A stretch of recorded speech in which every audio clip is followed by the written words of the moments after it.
কয়েকদিন আগে Pakistan Iran piece deal হয়েছিল, সেটা এখন কি হলো? আর ইসরায়েলের পিএম নেতানিয়াহু কি বললেন? এখানে দেখতে পাচ্ছেন জেডি ভেন্স পাকিস্তানে গেছিলেন। ইনি হলেন আমেরিকান ভাইস প্রেসিডেন্ট। ইনি খোলাখুলি ভাবে বলেছেন যে ইরানের সাথে কোনো ডিল হয়নি এখনো। এদিকে কোনো ডিল না হতে পাকিস্তানি যেভাবে লাফালাফি করছিল, মনে হচ্ছিল পাকিস্তান কি না কি করেছে। কথায় বলে না, দুসরোকে সাদিমে আবদুল্লাহ দিবানা।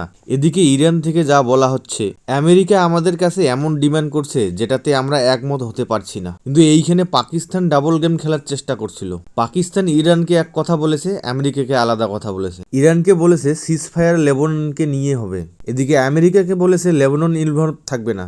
আর এই মিটিংয়ে ইসরায়েলের কেউ ছিলও না, তাই এখানে পিস টক ফেল হয়ে যায়। স্ট্রেট অফ হরমুজে এতটা সমস্যা হচ্ছে, ইরান হরমুজের জলের নিচে মাইন্স রেখেছে। কোথায় কোথায় রেখেছে সেটা মনে নেই, ভুলে গেছে। এদিকে ইসরায়েলও লাগাতার অ্যাটাক করছে। ইসরায়েলের PM Benjamin Netanyahu video release করে বলেন যে এখনও এই ওয়ার শেষ হয়নি। মিডল ইস্টের মধ্যে ইরানের পারমাণবিক বোমা যে কোনোভাবে তৈরি না হয়, এটার জন্য আমার জীবনের অর্ধেক সময় দিয়েছি।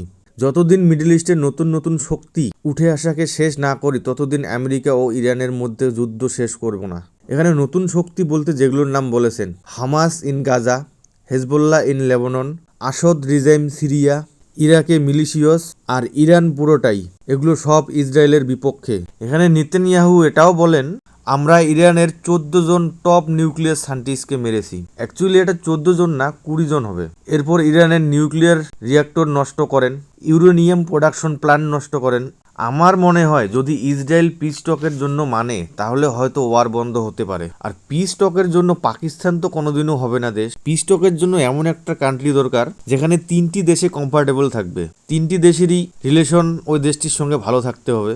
আর এই 3টি দেশ বলতে ইরান, আমেরিকা, ইসরায়েল, এই 3 দেশের সঙ্গে সম্পর্ক একমাত্র ভারতেরই। এই বিষয়ে আপনাদের কি মতামত কমেন্ট বক্সে অবশ্যই জানাবেন। আর চ্যানেলে নতুন হয়ে থেকে সাবস্ক্রাইব করবেন, লাইক করবেন, শেয়ার করবেন।